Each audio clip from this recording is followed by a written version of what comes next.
Ayo, welcome into the CHGO White Sox postgame show presented by PointsBet. Use promo code CHGO when you sign up to get 2 risk-free bets up to $2,000. I didn't need to use my risk-free bets tonight because the White Sox lost 8-2, and I told you from the jump at pregame. Welcome into the CHGO White Sox postgame show. I'm Sean Anderson. You can follow me on Twitter at Sean_W_Anderson. Alongside me, as always, is Herb Lawrence. Hello. You can follow him on Twitter at Acknerwall23. All right, there is a game to talk about absolutely here, but we didn't talk about this on the pregame because I kind of wanted this to be what we opened up with on the postgame tonight, and we want to give all of our thoughts and all of our frustration with the town of Highland Park after what happened on July 4th, where their Independence Day parade was broken out by a mass shooting. And I'm 24 years old. I've never stepped foot into a school post-Columbine. I mean, every school I've stepped into has been post-Columbine. And you can definitely get numb to it, but then when you see good friends or people you know tweeting out that they were there, like Kevin Fishbane, who we worked with a ton at 670 The Score, it's terrifying. And it's definitely now too close to home. And I don't know what side of the aisle you are on, but I just want to say that this needs to stop because people are feeling unsafe just to leave their houses. And we need to take every measure to stop this. And it's truly tough to put it into words when this keeps happening. And there's, not only one in Chicago, there's one in Philadelphia, and then people are getting hit outside Oakland A's ballpark as well, all on the same day. It's a scary time out there, and I just want to give all of our love to our community members out in Highland Park. Here, Sean, and I echo your sentiments. Yes, enough is enough. It's been enough, and we need more legislation. We need more common sense things that need to happen. We had one thing pass. Now let's continue on the fight so we can continue to have a life here in America and don't need to be scared about going outside to celebrate the independence of this country. So, yeah, for the 7 victims who passed, to their families, definitely, we're thinking about you, and we're tired, and we could not imagine what you're going through. Yeah, it's truly a sad time in our country, and I would love to say it's going to get better. I would love to say that things will change, but I've been beaten down by this for my whole life, and I have a feeling that a lot of people out there feel the same way, and hopefully this ends soon because this is the only country where this truly happens. It's tough to segue out of this, but the White Sox lost tonight 8-2, and Herb, we saw it coming from a mile away. I predicted 6-2. They lost 8-2, and it's because the Minnesota Twins hit a lot more home runs than the White Sox, and that's been kind of the White Sox state this entire year is this offense hasn't been able to produce, and hey, 8 runs is a tough deficit to come by, but we saw this last night. Twins didn't score 8 runs last night, especially in the first 3 innings. They only scored, or first 9 innings, they only scored 2, so it's pretty distraught, or at least it's stressing for the White Sox fan to see a sweep over the weekend against the Giants, and then you come home against the AL Central opponent that swept you in April, the team that's currently leading the AL Central, and you're currently now 0-5 against this team. Yeah, and as you pointed out, Twins hit 5 home runs. White Sox hit 0. That's the difference. Like, that team and the home run hitters weren't home run hitters. Kirilloff hit his 2nd and 3rd of the year. That's not a thing. Polanco is a home run hitter from a couple years ago. But I'm just so frustrated. We see other teams come to Guaranteed Rate and say, okay, Michael Kopech's in the mound? Delicious. Let's eat. Home run, home run, home run. Just crushing balls. But the White Sox, yesterday, it was Dylan Buddy. Today, it's Josh Winder. These guys are no good. No, I mean, put it this way. They should be getting hit hard by the White Sox. And those balls should be traveling over the fence too, like the Minnesota Twins balls did. But no, White Sox don't come through when they need to. When base runners are on, they struggle. When balls are left up in the zone, they don't crush them. They don't punish them. They foul them off or they let them go. The Minnesota Twins are not that great. You saw them. They're not that great. But they did hit 5 home runs off of us. They punished the White Sox for making mistakes. I just want this team, which was promised to us, to start acting like it. And maybe it never will happen. Then heads need to roll. Somebody needs to leave. Not little soldiers like Frank Menachino and Howie Clark. And I got you, Nick. You're my mans. But big names like Tony La Russa should have been gone already. Rick Hahn, this is your team. They're a third-place team. Third place, 6.5 games behind the Minnesota Twins, July 5th. And then, tomorrow or Thursday. Man, getting Eloy back. It's like getting a big-time trade acquisition right now at the deadline every year. Same thing. And I think Jackie said this on Twitter, so I'll give credit to her, I believe, who said that. It's just the same shit every year. It's tiresome, frustrating. This team was promised to us that they were going to be better. It doesn't seem like they want it.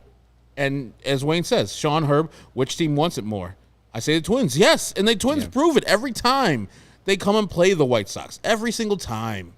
Well, and I don't think the White Sox damage mistakes, and this is part of the large problem. The White Sox are last in the MLB in walk rate. The White Sox really cannot do damage. They cannot identify pitches, identify mistakes, and take advantage of those mistakes. They are trying to just assume you're going to make a mistake. They're going to assume you're going to leave a fastball over the plate. They're going to assume you're leaving a slider over the plate, and that's what leads to weak contact. And, hey, sometimes it works. You had 9 hard hits against Winder today. You had 9 balls, 95 miles per hour or harder, but none of those have left the yard. And here's the Twins coming in here, and Michael Kopeck probably made the same amount of mistakes as Winder, but Minnesota saw those mistakes cleaner. They saw those balls more. They saw more of Michael Kopeck than the White Sox saw of Josh Winder. That's where this boils down to, is the White Sox really, truly cannot identify which pitches to take deep. It's not the weather anymore. It's not the balls. Both teams are playing with the same weather and same balls. It has to be the discipline. It has to be the pitch recognition. And I have no idea who's helping them. And I think that you need a wake-up call in some way to wake up these players. We've talked about it a little bit with Vinnie, and the idea that, Frank Menachino's telling them everything that he has been telling them, and it's just to the players to listen and put that into their at-bats. I don't know if they're listening. I don't know if they're truly taking the advice that's around them from the coaching staff. Is the team truly listening to the coaching staff? If they are, maybe that's an issue with the coaching staff. If they're not, that's still an issue with the coaching staff.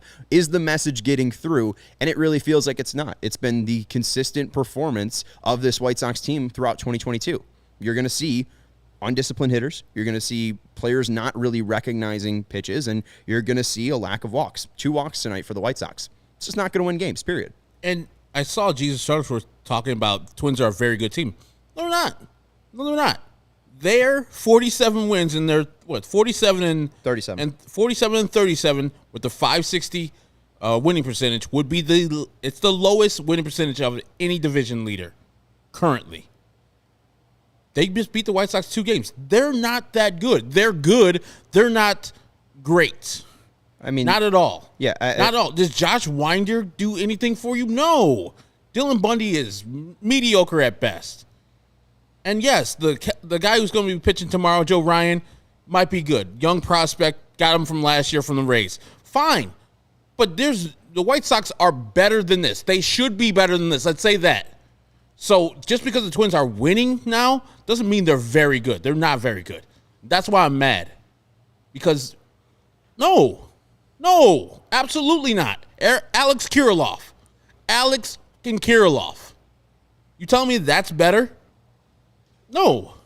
It's 3 home runs this year. Right. And, hey, it's trash. Our guy Paul Correxney in the message is getting through with TA and Vaughn, apparently, and you could throw in Pizzo in that, but this is exactly what we've brought up with these players, is Jose Abreu came in as a fantastic Cuban baseball player. He was already a professional, a made professional. He didn't need the White Sox organization to take him to next levels because he was already a next level baseball player that just wasn't in Major League Baseball. Andrew Vaughn was drafted 3rd, skipped Double-A, and has just been hitting his whole life. That's what Andrew Vaughn does. I don't really think that there's any changes that Andrew Vaughn has made from a college hitter to the major leagues because of certain White Sox instruction. And finally, the other guy, Tim Anderson, we've talked about him. Yes, he's been in the White Sox organization for as long as he's been a Major League Baseball player, but we talked about the death of his friend and how that changed his view and how it changed his passion and how it changed his outlook on life. And Tim Anderson just said, hey, I'm going to be aggressive as hell at the plate,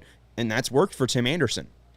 I really don't know what this team does developmentally for their players. And the one player you can look at is Luis Robert, who, hey, to his credit, had one of those walks today and had some of the best at-bats against Josh Winder. But it's about consistency. Can Luis do that from game in and game out? He hasn't been able to prove that. And no White Sox edict has been able to show, like, oh, Luis Robert's taking more pitches because of something that they're doing coaching him. It's really just been, if Luis wants to be patient, Luis will be patient. He was patient tonight, and he had good results. Mm-hmm. Can't really say that for the other White Sox hitters. No. I mean, and it's once one guy's here, the other guys are not there. I mean, Timmy usually hits the ball to right field. Today, he was pull happy. Just way too pull happy, way too aggressive. We hit into that ground, the inning double play right there, whether White Sox were cooking or about to score some more runs. But yeah, it's very sad to see him go on the fritz, not do well today. Andrew hit the ball hard mostly all day long. You get the good day from Luis Robert with the bat. Jose got a hit at the end of the game and a great catch when the game was 8-2. That's the mark of a champion. He doesn't care the game is 8-2 in the ninth inning in a game that's pretty much over. He's out there hustling, giving it his all, making a great over-the-shoulder catch. But yeah, we get too few and far between. And today, everything didn't work. Kopeck was bad. Hitting was bad. Execution was bad. White Sox deserve this loss. They're just a bad team. Well, I honestly, at this point, that was kind of my whole point with this thing, and we were going to do the off-day show on Thursday, but looking at that San Francisco series and looking at that West Coast trip, like, you got some good results. You had the 11-run outburst versus the Angels. You saw what happened on Sunday. We had a 13-run outburst versus the Giants. I really liked the way that they clawed on Friday, and Leary Legend gave them the game-winning RBI on Friday to give them the 1-0 win. They won in many different ways against San Francisco, and that was really good to see. But also San Francisco gave away a decent amount of those games with poor defense. So, I really can't look at San Francisco and be like, great job. You beat up on a team that really gave it to you. You look at now, July 4th, that started 15 games against the AL Central in 14 days. I said it's throat-stopping time. We've talked about this. The division is in your grasp right now. It still might be in your grasp in August, but right now we can just surmise it by saying no one has hope in you. No one has faith in this team. This team has not given White Sox fans, White Sox media, any true glimpse to say, hey, this team is coming around. This team is in sync. Because you get 3 good games, good in quotations, against the Giants, and then you have this performance against the Twins. This team came into this series knowing that they were 0-3 versus the Twins. The Twins put up 2 runs in the first 9 innings of yesterday's game. They didn't want it. If they wanted it, they would have shown more heart and more hustle. They tied the game up, which was great. But outside of a Jose Abreu home run, that offense looked lifeless. And hey, this offense still looks lifeless in these first 2 games. The White Sox aren't doing enough to help them out. The Twins saw 87 pitches in less than 5 innings from Michael Kopeck. The White Sox, in 5 innings from Winder, saw 77. He was an easy, breezy, cool 77 pitches. Michael Kopeck, who has better stuff, wasn't able to do that because, again, they're a better coach team. And that's what you saw today. You don't need elite stuff to beat the White Sox. The White Sox are no better than the Detroit Tigers and Kansas City Royals at this point. I said that with Josh Winder. We saw this with Davis Martin. When Davis Martin is going up against bad teams, he can have good success because he can locate. Josh Winder today had good success because he can locate. It's just pathetic at this point. And the White Sox, if they're not going to change this and turn it around, I'm not going to try to tell you to have faith, in this team. They have the worst or easiest schedule from here to the end of the year. That's absolutely true. But that's because they have to play Cleveland, and they have to play Minnesota, and they have to play Kansas City, and they have to play Detroit. Well, Minnesota and Cleveland also get to play those teams. I don't, there's nothing from these past 2 games that I can actually give you as hope. And Detroit's coming in hot. Yeah, Riley Green just turned that team around. They're 9-7 since Riley Green's got called up. I think they scored 11 runs today. So, yeah, it's not a gimme this weekend, even though the White Sox have pounded on the Tigers this year. When do you actually – I know baseball is not the sport where you grind a little harder and you had the sawdust out of the bat and you're like, oh, I'm going to hit better. This is the Minnesota Twins. I mean, when does that happen? I don't know.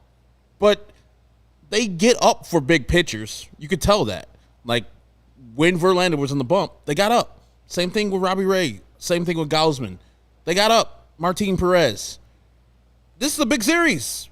Get up for it. They seem lifeless.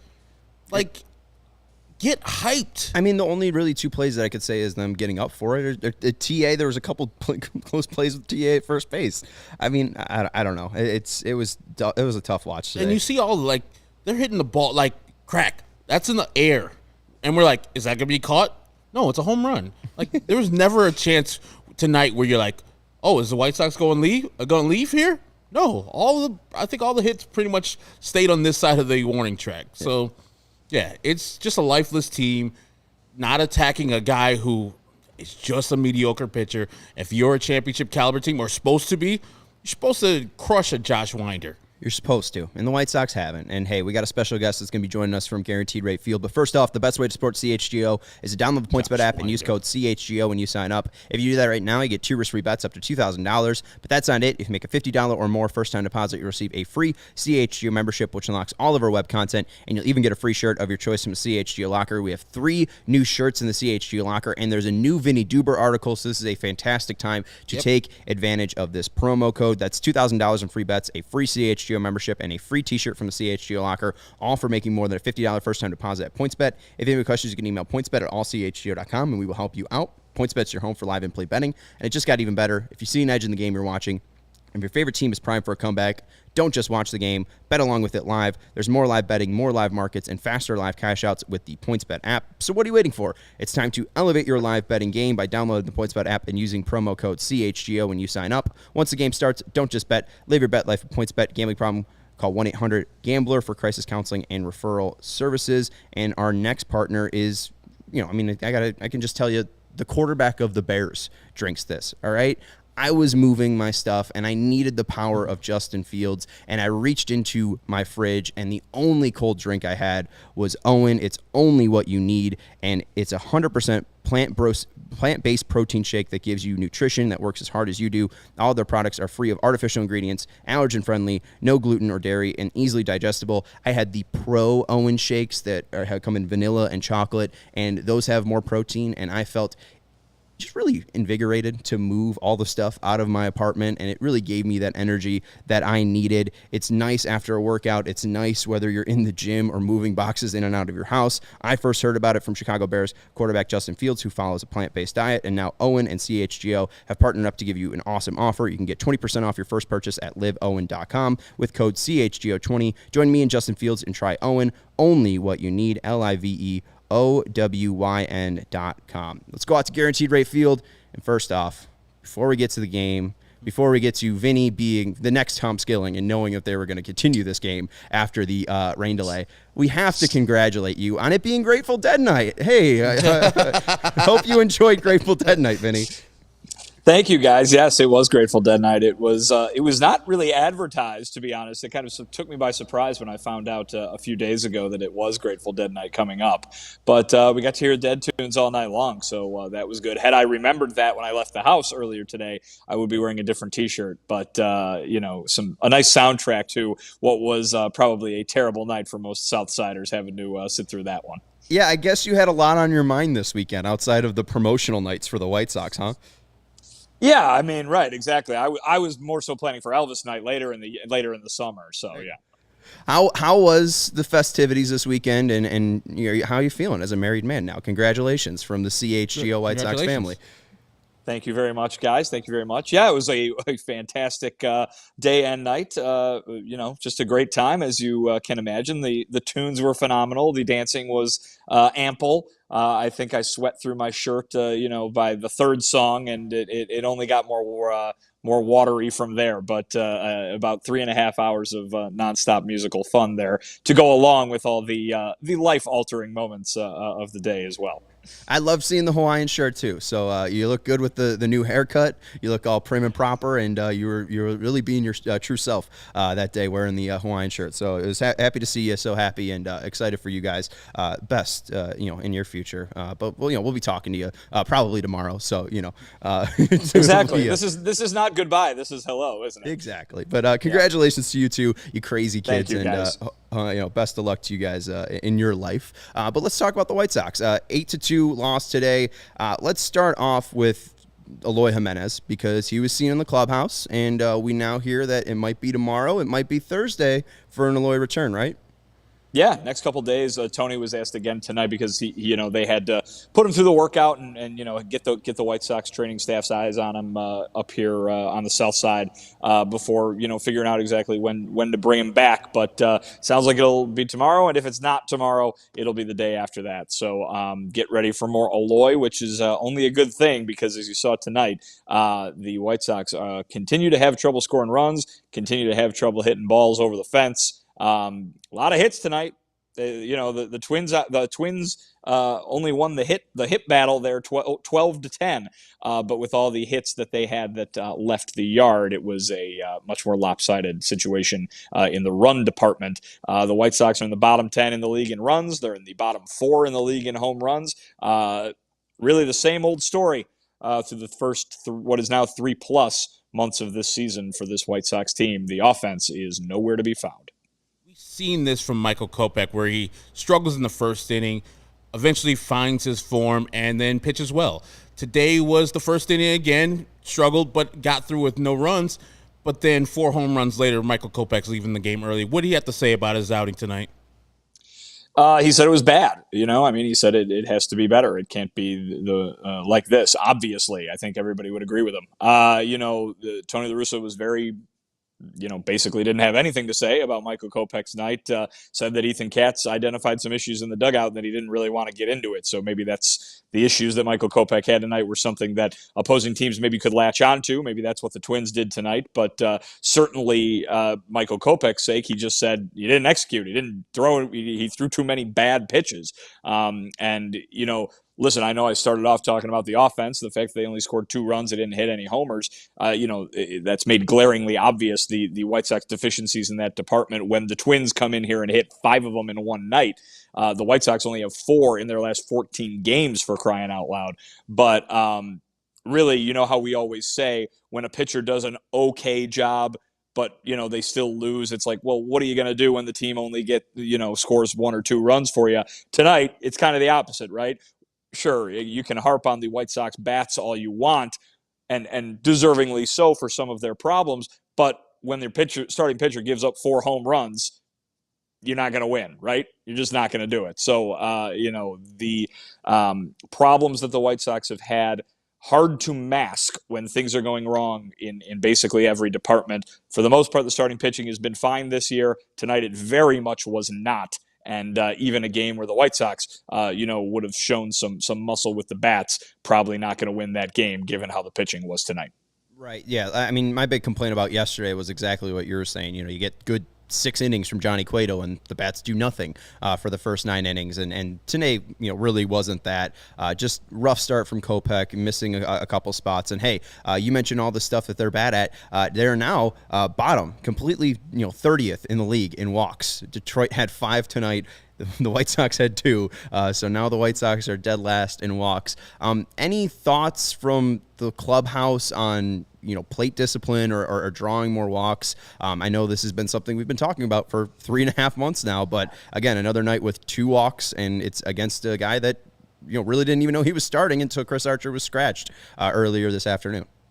Yeah, I mean, listen, I hate to sound like a broken record because I want all my records to work, obviously. But I think the thing here is what we've been saying. I think a lot of people are looking at a night when the offense doesn't have a lot of success. And I mean, guys, they had 10 hits. We shouldn't be, crushing them necessarily like they have deserved it on so many nights already this season. But I guess the point being that, just because they score 2 runs is not a sign that their approach was bad. Sometimes it's that they can't figure out the opposing pitcher. Yeah, maybe they certainly should with the lineup that they have, but sometimes they just don't, and that's the situation there. I think it was Tony La Russa talking today about general team. We always kind of have that discussion of, and Herb, I heard you talking about it when I joined on here, calling them lifeless and stuff like that. Lifeless from a results standpoint, certainly. But that doesn't necessarily mean that what's going on between their ears is wrong or what's going on, anywhere else intangibly is off. and Tony La Russa spoke to that and said sometimes when you see a team go up there and do like what they did tonight, the fans can look at it and say, oh, they don't care, they're at it, their heart's not in it or something like that. And sometimes it's just that the pitcher's good and they can't hit the pitcher because the pitcher's doing well against them. And sometimes, he said, that is the case, and they're not having good at bats, and they need to be talked to. But it's not so black and white as just what the results say means what was going on. So, but you're right, the results were really bad, and have been really bad throughout the majority of this season for them offensively. Is it that the whole team needs somebody to come and scream in their ear that they need to start taking pitches? Maybe, or maybe they're just not hitting right now, and that's amplifying the fact that they don't take walks. Maybe they were going to be a team that didn't draw a lot of walks to begin with, but they were supposed to hit a lot of home runs, and they were supposed to get a lot of hits and score a lot of runs, and so that would have been covered up.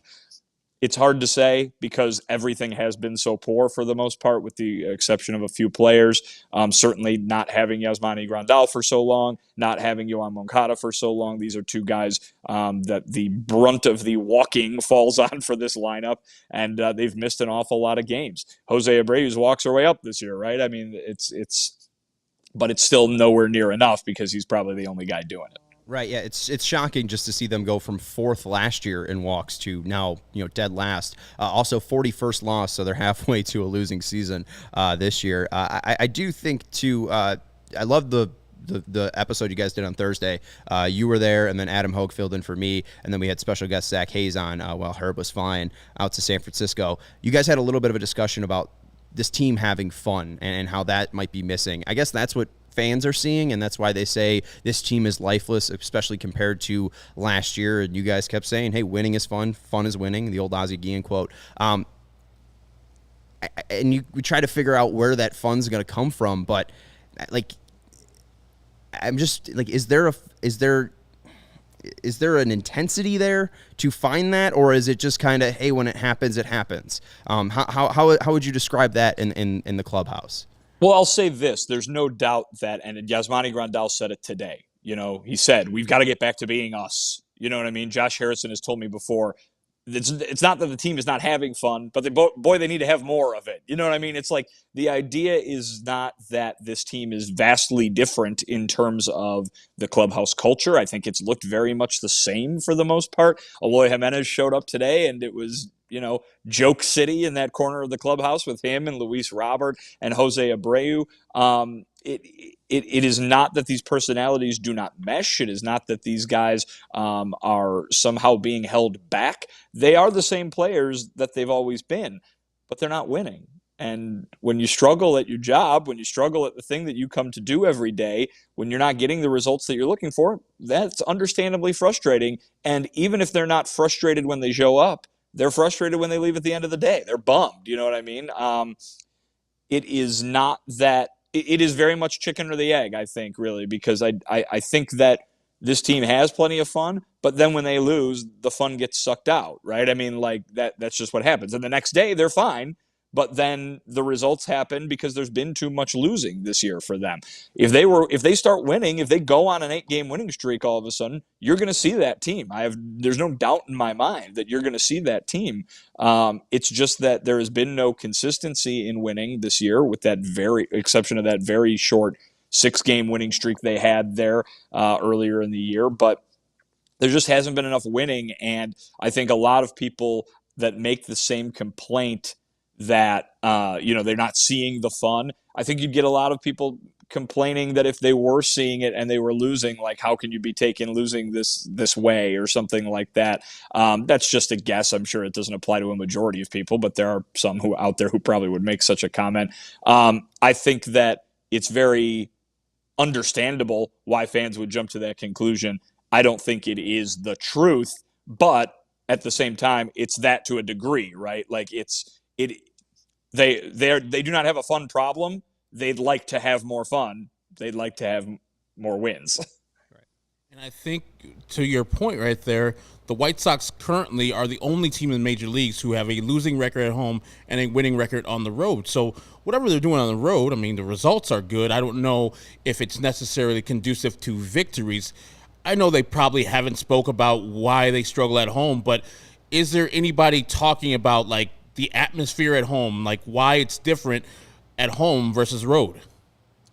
I mean, I know, in recent homestands, not today, but I know in recent homestands, Tony's been asked about it and some guys have been asked about it. And it basically comes down to it's just a baseball-y fluke kind of thing. You know what I mean? I think I think they all are very complimentary of the atmosphere that they have at home. The games, the fans that show up, they are all always complimentary of the energy that the fans bring to the game. And it's not that they I think are running into a roadblock because they're at home. I think it is a fluke of the schedule, or a fluke of the way they're playing this year. But that's the point, right? I mean, they've played poorly this season, so they're not doing what they should do in so many facets, and because of that, it's leading to them not doing what they should do, winning games at home. You mentioned our guy Yasmani Grandal. I heard that he was taking BP and running the bases out in San Francisco. Talked to you today. Any updates on Yaz and where he might be in his rehab? Yeah, he's going to Birmingham tomorrow to start a rehab assignment. That will be strictly as a DH through the weekend, and then he will move to Charlotte, where the team's catching coordinator is, and he will work with that staff down there to start catching and start being able to take care of things there. The goal is that he is back for the start of the second half, and so. That gives him plenty of time to work back. Apparently things have been going a little better lately for him from a physical standpoint. Sounded like a kind of a scary injury, guys. Pinched nerve in the back that kind of got rid of feeling in his left leg. And he said that the doctors asked him if he could use his muscles in his left leg, and he was surprised by the question, but apparently this injury sometimes, or this kind of pinched nerve or whatever, comes with that. You're not being able to use your left leg. That sounded kind of shocking to me from just a person who likes to use his left leg. But the Specifically, your left leg. Right, specifically, yeah, the right one. Who cares? But no, I think the idea is that this could have been worse, and this could have been a lot scarier. Something that might have required another surgery. He even said. So the fact that he's able to come back as quickly as he has, I think he's looking as a positive. There's no doubt that he's itching to get back. He said he would have liked to be back a lot sooner than the start of the second half. But Tony La Russa said it's not something that the White Sox want to fast play. And rush along too much. They need him. There's no doubt about it. I mean, listen, you mentioned the stats earlier, right? Where they rank in walks, where they rank in home runs. This is a guy who walks and hit home runs when he's hitting well. It wasn't working for him earlier in the season, but right now he's feeling better and he's going to give it a try. You guys remember how good he was for them when he came back from that injury last year. It'd be nice to see something like that if you're the White Sox, because they need a charge through this lineup. Perhaps Eloy Jimenez, perhaps Yasmani Grandal can provide that here in the coming weeks. And with Eloy coming back either tomorrow or Thursday, somebody has to be sent down. We're just wondering ourselves, it's probably, since he doesn't play that much, and he pretty much had passed over by Yoan Moncada, it's going to be Jake Burger. Any word or any thoughts you have, who's going to have to be sent down tomorrow when Eloy does return, or Thursday? Yeah, it would kind of seem that way, right? And I think we've seen from the playing time over the last week or so that might be the case. Tony La Russa was asked about Jake Burger's playing time pregame, and basically said he felt bad about it. That he kind of became the odd man out. Not necessarily because of anything he's done from a production standpoint, but because, like you said, they want to get Yoan Moncada the reps at third base. They want to make sure that he's getting as many at bats as he can to kind of turn things around. Had the RBI double tonight, did Moncada. They're not going to win the World Series or make the playoffs or win the division or any of that without Yoan Moncada doing well. So they need to get him right. Jake Burger's has been good in limited action, no doubt about it. But Tony La Russa said that he's not playing very often, and that's not what you want to do. So, perhaps regular playing time down at Charlotte for Jake Burger at this juncture is better than having him kind of sit here on the bench and get sporadic playing time in the majors. The only other question I think I have for you is going to be about Aaron Bummer. Any update on him? Just because the White Sox only have Tanner Banks as their only lefty in the bullpen right now, and Aaron Bummer just hasn't been seen in a while. I think the last update was in June on Bummer. So any idea where Bummer's at in his process of returning? Nothing since that last update. I would imagine it will become more of a focus once they get the bigger name guys back, right? I mean, once we're not asking, every so often about Eloy's status or about Grandal's status, maybe Bummer becomes a bigger focal point. We'll put it that way in terms of injury updates. There's been so many of them this year, injury updates, that they've been focusing on the guys who can come in and try to solve some of the problems they got. Undoubtedly, the bullpen, and certainly in the late innings after last night, has been a focus as well. So Bummer is definitely going to be needed by the White Sox here coming up. But yeah, that last update is probably the most recent one that there's been, unless there was something during the road trip, and that was basically that it's going to be out a little while longer. That there's really no date coming in terms of his return. All right, we got Tariq Skubal on the mound on Friday, and I'm excited that this is the only Friday game that we were probably doing this. Vinny won't month. be there. All right. I'm sad. So Tariq, we'll say it enough for you. Yeah, Vinny. you'll be in our hearts. Yeah, I was going to say, we can say it as many times as we want. Oh, definitely. Well, we'll talk to you later, and hopefully tomorrow's game isn't delayed or postponed at all, and we have a nice, easy, clean 9 innings tomorrow. Win. What? I'm asking for the win. And a win. Oh, yeah, that was the other question. Win too. This team's now 0-5 against the team that's first place in the AL Central. Did they comment on kind of the intensity or needing some intensity? Because I know Rick Hahn kind of brushed it off before when being asked about teams above 500. It's just kind of like, it's a sample size. Teams are so different each and every time you play them, whether it be in May or April or June. This is an AL Central opponent, and now you're 0-5, and this is the team you're looking up at catching the AL Central. Have they talked about maybe the frustration of not being able to beat this team yet? There is no frustration from them other than they would prefer to win, obviously. But certainly the guys have been asked about it, and I think you saw the quotes yesterday from guys like Liam Hendricks and others calling this a very crucial stretch, crunch time. This whole string of 19 games against division opponents, many of those against teams that are ahead of them in the standings. I don't think that Josh Harrison was asked about it after the game and said, the cliche, we don't care about who's on the other side of the field. We've got to play, every single day, take it one day at a time kind of thing. It's cliche. It's also true. They do need to beat everybody. They can't just, pick and choose who they're going to get up for. They need to play every single opponent like they need to win, because guess what? They do. I think what it speaks to, though, whether the Twins are going to be a different team way back when they played them, that weekend Eloy went down, or whether they play them now, or whether they play them in September, which they do all of those things. The Twins are winning. That's the bottom line here. I mean, it sounds so. I think I wrote it in my story today. All of this sounds very no shit Sherlock, right? But at the same time, this is it. You got to win games if you're going to win the division. You got to win games if you're going to make the playoffs.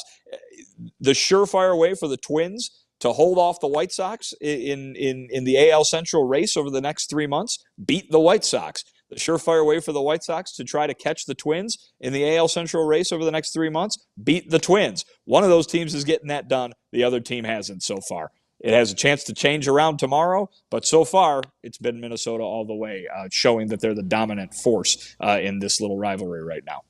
One of the guys you just mentioned right there, 1,000 hits for Josh Harrison, and got to pitch a scoreless frame. What do you talk about after the game? Did he celebrate? Because 1,000 hits is not like 3,000, but it's a nice mark, a nice milestone for himself to hit 1,000 hits in the show. Yeah, he was grateful. He was happy. You know what I mean? Obviously, it's about longevity, and it's about showing that you can do your job over the long period of time, and that's the kind of thing he was happy about. Not surprising hearing him talk, about just kind of showing up and doing your work every day. It's not surprising to hear him kind of react this way to it. Tony La Russa had a funny line that he's probably the only guy who's ever closed out the ninth inning with 1,000 hits. I'm sure they would rather not have had him pitch tonight, but so it was. good for Josh Harrison. Very, I think everybody was very happy for him. Really, every teammate that walked by him was congratulating him there in the clubhouse. So one of the bright spots this evening was him being able to reach that milestone. And he got a nice ovation from the fans when he did so as well, which is nice to see, considering we're about only a month removed from everybody wanting him DFA'd. And here he is since Memorial Day hitting well over 300. So a nice little story here is Josh Harrison. But certainly he would prefer probably for the White Sox to start getting back on track rather than having the one good thing that he talks about all year being a personal milestone. Absolutely. And hey, Steve Stone keeps mentioning it. The White Sox have the best ninth hitting spot in the majors, and Josh Harrison has been contributing to that since June. It's been 3 hits for 9-hitter Reese McGuire tonight. How about that? Right. He smoked a couple of them, too. There is something about that 9 spot. There's something about the bottom of the lineup that usually works, and the top of the lineup usually has some struggles. But that's Vinnie Duber. You can follow him on Twitter at Vinnie Duber. He's joining us from Guaranteed Rate Field. Check out his new article, the latest article at allchgo.com. After White Sox latest base running blunder, is full help enough to spark the turnaround? Well, Eloy Jimenez is coming. Yasmani Grandal is on his way. We will see if the White Sox can turn it around and get their first win against the Minnesota Twins tomorrow. Vinny, we appreciate your time, and again, congratulations on the weekend. Thanks, guys, so much. Appreciate it. You guys have a good one. See you, Uncle Sam. You can follow Vinnie Duber on Twitter at Vinnie Duber. He's CHGO White Sox beat writer. That's the Grateful Dead thing. That's the Grateful Dead guy that they were giving away the bobblehead, and Vinnie was all... That's up there for me. Oh, yeah. Vinnie knew it. Went to Haight-Ashbury, and I saw a bunch of shirts like that. Tie-dye shirts, yeah. Hey, I saw this They're shirt. like $80, though. Oh, yeah, but I got this one for $24. Okay. Yeah, you can get these replicas. The real ones, the ones with some age on them, they'll go for a pretty penny. But, the replica ones, those are $25 hot off the presses. Yeah, I was going to bring some back to you guys. I was like, $80. Oof. I don't like y'all that much. Yeah, no. That would be spend $80 on myself. That'd be a competitive edge to my wardrobe, and Strava is a game changer and gives you a competitive edge. It is fantastic and has helped thousands of people to help improve their overall wellness and quality of life. Strava delivers delicious, fresh roasted specialty coffee infused with organic, broad spectrum CBD. CBD from hemp doesn't make you high or hungry, but it does offer real benefits that can help you. It can help you feel alert and focused without the jitters. It can help you live your day more balanced with less anxiety and fewer aches and pains. Plus, including CBD in your daily routine can even help you enjoy a more restful sleep so you wake up feeling your best. The best part, Strava is all about quality. Everything is small batch, fresh and shipped straight to your door. Strava also offers concentrated full-spectrum CBD tinctures for those looking for a more traditional CBD format with a powerful entourage effects of benefits. I love Strava CBD coffee. I take the uncaffeinated Strava CBD coffee with the max CBD strength, and it helps me with my restless leg syndromes as I try to go to bed at night. My legs really calm down. My body calms down. They know it's time to go to bed, and I think you, the CHGO listener, should take advantage of this offer. You can save 25% off your entire purchase when you use code CHGO25. That's 25% off your entire order at StravaCraftCoffee.com. When you use code CHGO25 at checkout, discount coupon valid on non-subscription purchases only. One use per customer. Again, CHGO25. That's 25% off your entire order at Strava, STRAVA, craftcoffee.com. I really enjoy the stuff. It is fantastic. It's a game changer in my life, and I would definitely urge you, if you're having some sleep troubles, if you're having some anxiety troubles, maybe swap off your regular coffee for some CBD coffee. It's helped me. So I just want to give a shout out to No, Strava. Dave Barista, I did not have any glitter LSD. Oh, yeah. Why did you, what? No one offered it to you? Or? No one offered me. It's ridiculous, guys. Come on. Right, well, I can't. Give me some glitter LSD next time. But I went to the the dispensary there, right downtown San Francisco. They have a bunch of them.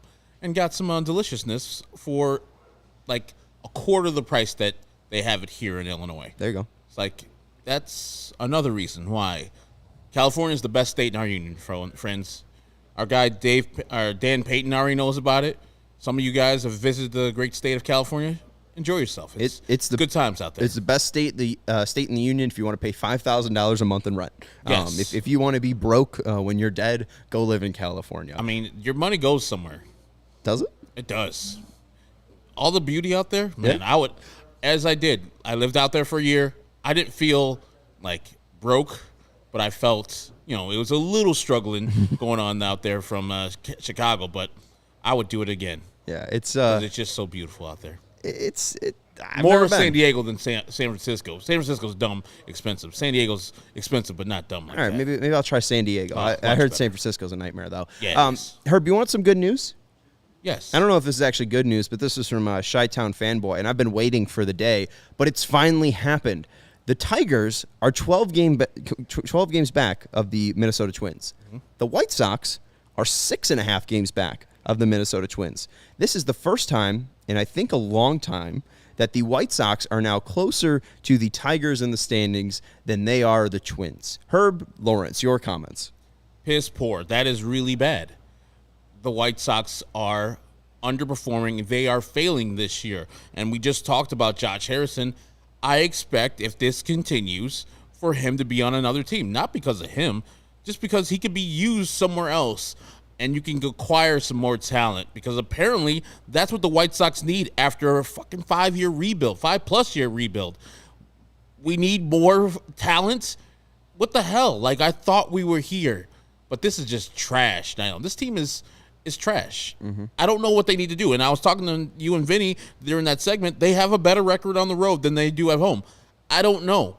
Maybe they need to start doing the things they do on the road like they at home. Wear road grays. I don't care. Sleep in hotels that night before. Get bussed in. Whatever needs to be done, because you're playing poorly in front of your home fans way too often. You hit much better on the road. You're a better team on the road. That doesn't make sense. Like I said, they are the only team with a losing record at home and a winning record on the road. There's something. Something's happening there, where they come home and they feel a certain way and they don't play the way they play on the road. Maybe it's the chemistry they get on playing on the road. They know that they're only people out there they can depend on. They probably go out with each other on the road, chill, have a good time. We saw a picture of Dylan Cease and, Help me out. Starting the pitching coach. Katz. Ethan Katz. They were at Fisherman's Wharf on their day off on Thursday, chilling, enjoying time with each other. Maybe they need to start doing some of those things at home, because that's the only thing I can come up with. Because they're 22 and 18 on the road, and 16 and 23, I think, at home. Yep. That shouldn't happen. No, and I feel like we need to get Jay, Mario, Greg, one of the CHGO Blackhawk guys in here, because your guy K-Feds, or not K-Feds, it was K-Feds responding to his guy Zoe. Okay. But Zoe mentioned that the Blackhawks had these issues, and they actually did stay in hotels and kind of fix their issues. So maybe that's it. I think it's just weird, quirky baseball stuff, and I don't know. I mean, maybe if you sign Kyle Schwarber, you'd be in a better spot. I mean, he's got 25 home runs. He's got 25 home runs. That's 15 more.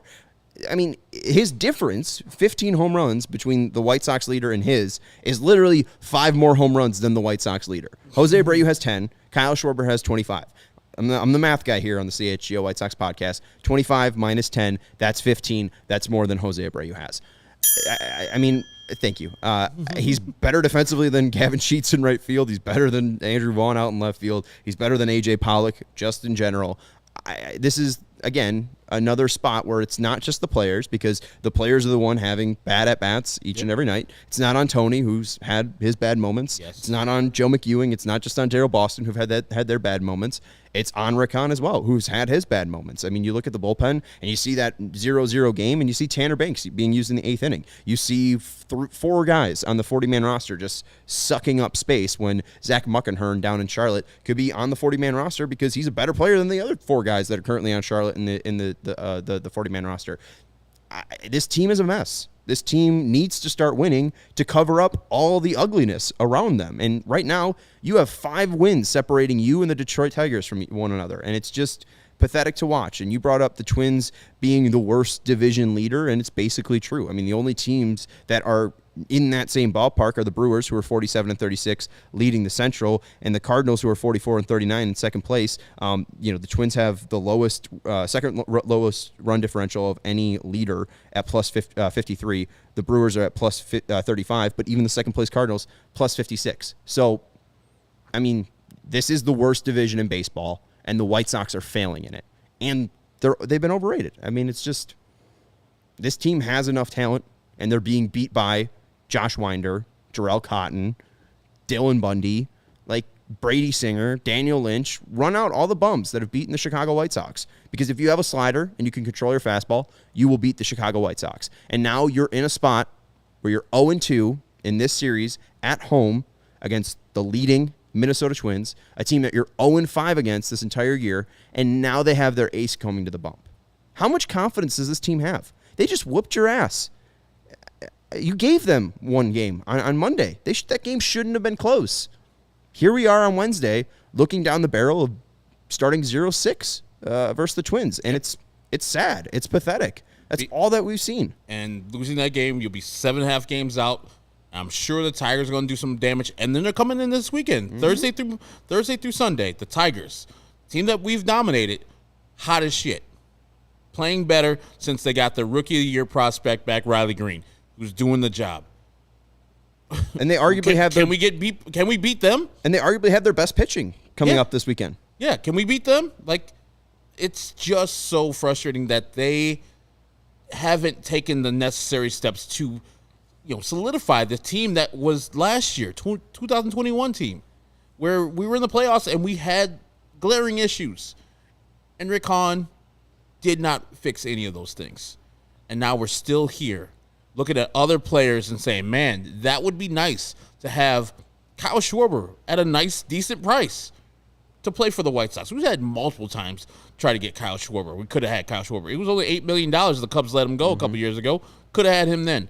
Could have had Jock Peterson another time. He needed to go to Washington first to get fixed by Kevin Long, and then the White Sox should have signed him because then they wouldn't actually have to coach him. He would have just been a finished product. Yeah, so these problems persist because the top down, the owner is whatever he is. He's himself. He hired the manager, so he fucked up there.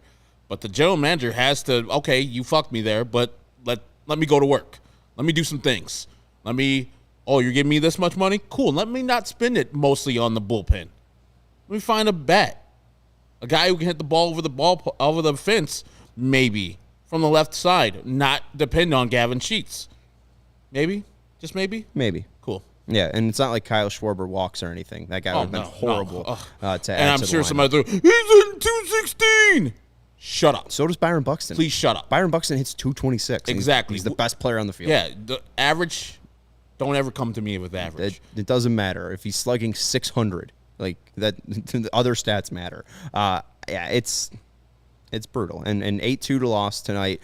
We really didn't talk too much about the game and what happened just because they got their butts whooped. Let's look at the starting pitching lines. Michael Kopeck, 4 2/3 today, 6 earned runs, 8 hits allowed, 4 walks, 5 Ks. Josh Winder, 5 innings pitched, 2 earned runs, 7 hits, 2 walks, 3 Ks. Exactly. I mean, Josh Winder just going out there, throwing out bum stuff, and Michael Kopeck, he got lit up. And part of this, too, we'll go to the pitches that Kopeck got taken deep on. Part of it was just location. You could see 2 sliders hung. They were basically in the middle of the zone. They weren't low enough. They were basically at the belt for major league hitters.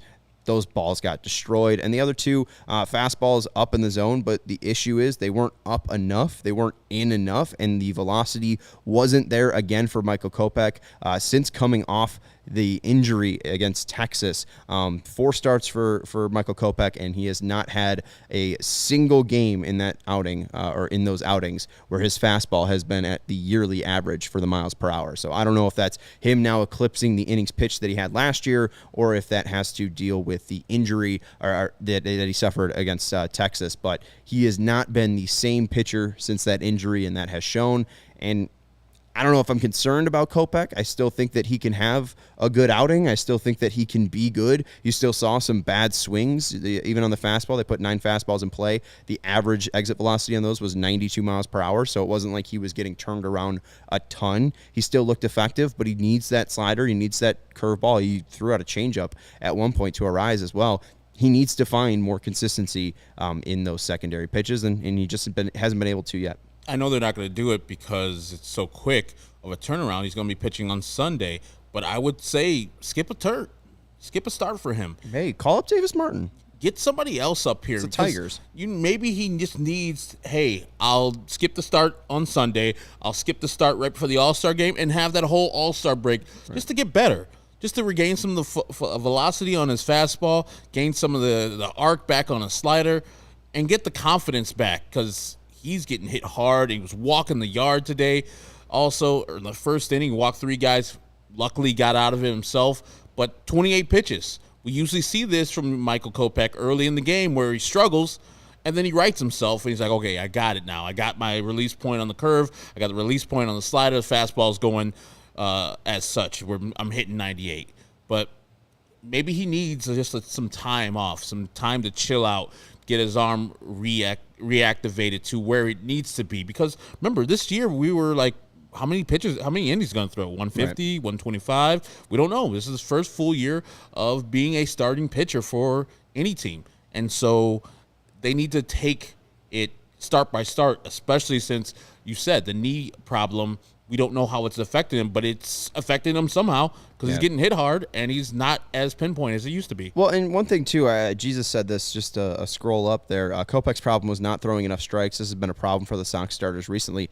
He had a 71% strike percentage today. So, I mean, that was his issue in the start of the game. I think he had 28 pitches, 13 of them were for strikes. Yeah. That's not a good ratio, but he ended up fixing it. Let's go to his pitch mix here. Called strikes plus whiff percentage for Kopech tonight, 34%, which is above the major league average of 27%. So that's good. The fastball was good. I think it would have been great, and you would have seen more whiffs, 4 whiffs on 21 swings. That's 19%.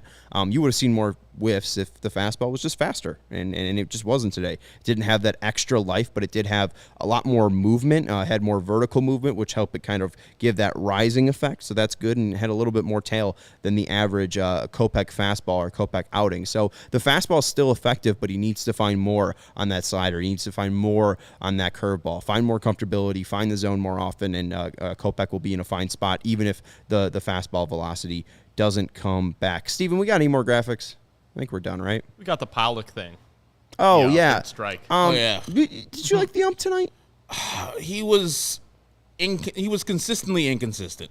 Like, he called a first pitch strike, I believe, versus Tim Anderson that was at least probably like 6-7 inches off the plate, elevated. And I was like, if you're going to call that, cool. Make sure you do it all game. And he called that later against Tim. That ball was a little bit more inside and high, but Tim didn't seem too pissed about. Me and you and everybody who was watching at the time, which was very few and far between, were apoplectic about the A.J. Pollock at bat. He called a pitch a foot off the inside zone. Yeah. Look at that pitch. If you're watching on YouTube, look at that pitch. He called that a strike. And A.J. Pollock, to get in your face and MF you, takes a lot. So, yeah. A lot. If you're not able to watch, you could see on the screen there, or, I mean, obviously I'm saying if you can't watch, there's a box, and there's a lot of space, and then there's a little green dot. And that's why A.J. Pollock just got thrown out of his 3rd game in his Major League career. And the first time since 2018? Yeah.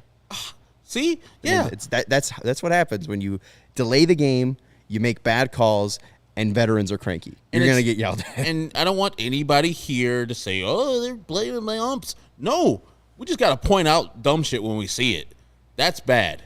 I know the ump wanted to go home, probably had some dinner reservations late night, going to get some Sarpinos, something like that. It's open till 4, ump.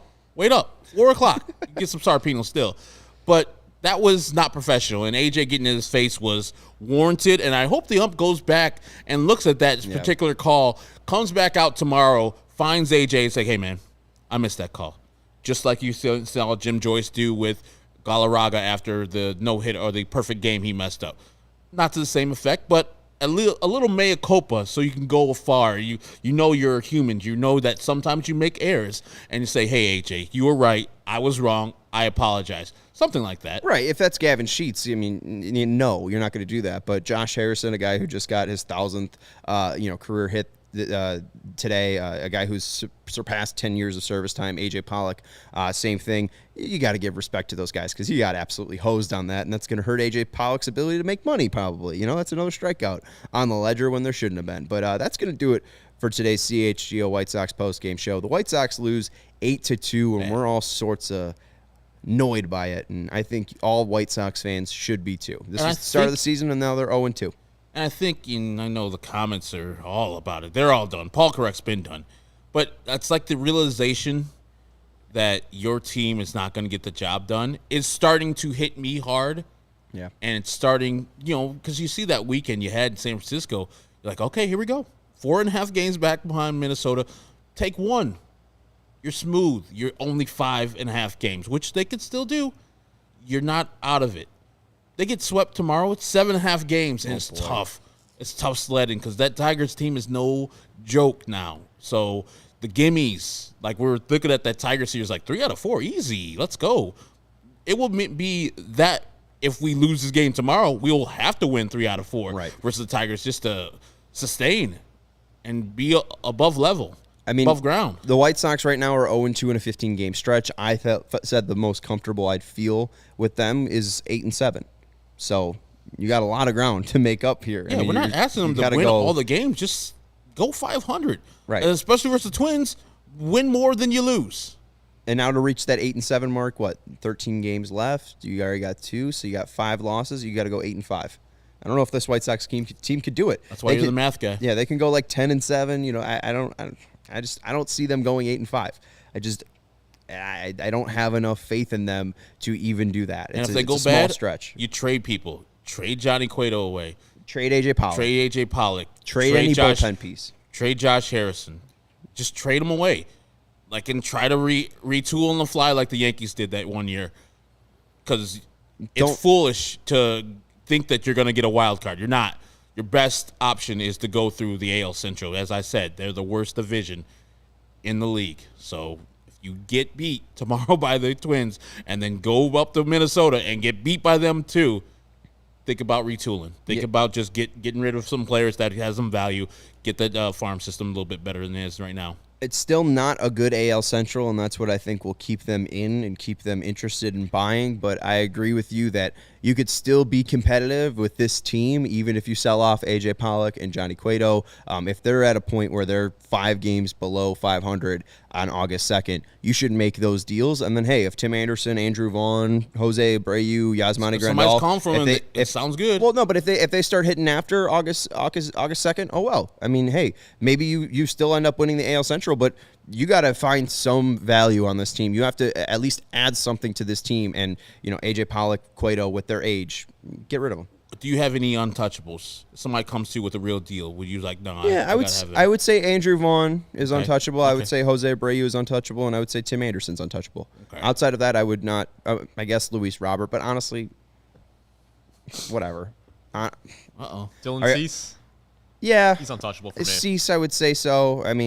I doubt they get rid of Giolito, but he's not signed long term, so listening. Maybe. But I'm listening on most. Hey, I would listen on everybody, but I would just accept few. Yes. I hear you. I think gutting the team would be stupid, and I think gutting the team just doesn't feel like this team's MO, especially with the way the AL Central is. But I have no faith in buying this team. I have no faith in, hey, let's give up all of our prospects, the 3 prospects we have, try to start a fire and try to, get this team going with some talent. But again, the issue isn't talent. The issue is the talent playing and the way the talent's playing, and it's been substandard. And the thing is, more teams are in it, so less teams will be selling, more teams will be buying. So the White Sox don't have the better options for the teams who are buying there, because Colston Montgomery is going to be your best chip there, Sosa or Sanchez. Those are not eye-popping deals. Sheets, not eye-popping guys. They're not going to get you anything that's going to turn this season around. So I say if they see that this ain't going right, Josh Harrison has to leave. Not because he's a bad guy, just he has value. Yeah. And all those other players who have value in 1 or 2 year deals might have to bounce too. Well, and Josh is asking Jose Abreu on an expiring contract in 34 to 35 isn't untouchable. If Jose Abreu wants to leave, then you trade him. But outside of that, I would not get rid of him on this team. That's just a personal Jose just thing. wants to play for a championship, and he comes up to you and says, "This team is dead. Fuck this team. Get me somewhere else." Yeah, you're Rick Hahn. You probably go to teams and say, "Hey, man, who can you give me for Jose Abreu?" Yeah, if Jose Abreu doesn't want to be on the White Sox, get rid of him. But if Jose Abreu wants to be on the White Sox, I think it would be stupid to get rid of that legend and that important player, and especially right now, your best player. And I still think, again, getting rid of your best player in a very, very weak division is stupid, because Jose Abreu, hey, maybe he can carry you to the postseason. Maybe he has a real hot August. He usually does. We'll see. Best month, by but far. I'd really be shocked if they traded Jose Abreu this year. And that Yaz contract is wild. Yes, it is. It's the largest in franchise history, so hopefully he starts hitting soon. But that injury's pretty crazy, too. I've had a pinched nerve in my neck where my left arm just didn't work anymore. Like, I couldn't lift it up, like, here. It was hurting. I'm lifting up, like, almost 90 degrees with the arm and the tricep. It was just pinching. I couldn't do anything. I lost all power, and he's an athlete, so that would be even worse. Like, not be able to move your left leg as a hitter. Right. That's his catcher. Like, that's his plant leg on his, or is his back leg on his when he's hitting for the most part, and then his plant leg when he's hitting right-handed. So yeah, it's a problem, right. And it doesn't just go away. You need to do chiropractic work. You need to do other work.